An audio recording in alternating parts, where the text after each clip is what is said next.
অন্তর্বর্তী সরকারের শেষ দিকে ইলেকট্রনিক নিকোটিন যেটা ভেপ বলা হয় এটি তারা নিষিদ্ধ করে দিয়ে গেছেন এবং জানুয়ারি থেকে সব ধরনের ভেপ প্রোডাক্ট বিক্রি কনজাম্পশন সব আইনত নিষিদ্ধ, কিন্তু বাস্তবে দেখা গেছে এগুলো চলছে।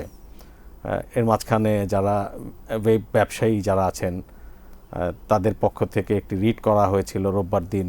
আদালত বলেছেন যে কোনো ধরনের ভেপ প্রোডাক্ট পরবর্তী নির্দেশ না দেওয়া পর্যন্ত বাজেয়াপ্ত বা ধ্বংস করা যাবে না।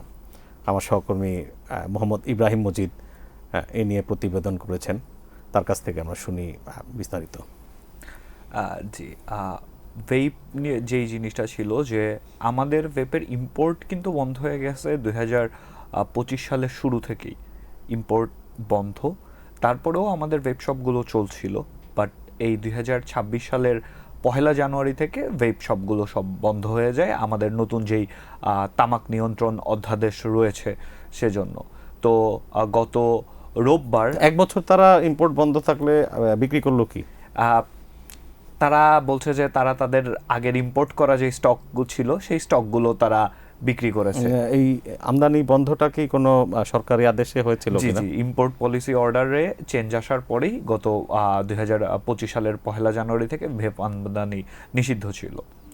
তো ভেপ ট্রেডার অ্যাসোসিয়েশন যারা বেন্টসটা, তারা বলছে যে এই ইম্পোর্ট পলিসি চেঞ্জের কারণে বাংলাদেশ গভর্নমেন্ট আসলে একটা বড় আকারের রাজস্ব হারাচ্ছে। প্রায় 289% পর্যন্ত রাজস্ব ট্যাক্স ছিল ভেপ প্রোডাক্টসের উপরে, যেটা গভর্নমেন্ট পাচ্ছে না এখন। কেন পাচ্ছে না? আমাদের টাইমসের থেকে আমরা যখন দেখেছি যে ভেপ আসলে বন্ধ হয়ে গেলেও জানুয়ারির প্রথম থেকে ভেপ কিন্তু সবগুলো বন্ধ হয়ে গেছে, ভেপের বিক্রি কিন্তু বন্ধ হয়নি। বিভিন্ন ফেসবুক আন্ডারগ্রাউন্ডে চলে গেছে। যেটা হয়েছে যে বিভিন্ন ফেসবুক গ্রুপ, বিভিন্ন টেলিগ্রাম চ্যানেলের মাধ্যমে কিন্তু এখন ভেপ প্রোডাক্টগুলো বিক্রি হচ্ছে। তো বেশ কয়েকজনের সাথে কথা বলা হয়েছে, অনেকে মানে এটার কোয়ালিটি নিয়ে, যে তারা যে আন্ডারগ্রাউন্ড থেকে যে ভেপটা কিনছে সেটা আদৌ অরিজিনাল নাকি সেটা নিয়ে তারা আসলে সে সম্পর্কে চিন্তিত।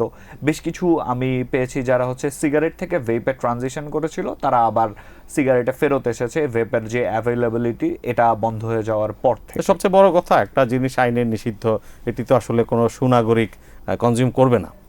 জি, সেটা কোনো সুনাগরিক কনজিউম করবে না। এবং আমার হোসাইন আলী খন্দকারের সাথে কথা হয়েছিল, যিনি এই পলিসি ড্রাফট করার সময় ছিলেন।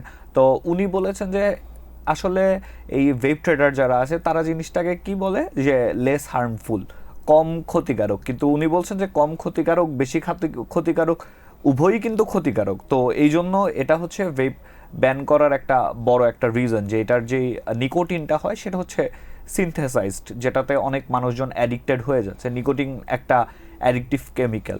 এখন সেটি আসলে অর্গানিক সিনথেটিক বোথ নিকোটিনই অ্যাডিকটিভ, কিন্তু মানে ওনার যুক্তিটা হচ্ছে যে দ্য গভর্নমেন্ট তো 2040 সালের মধ্যে সিগারেট ফেজ আউট করার প্ল্যান করছে।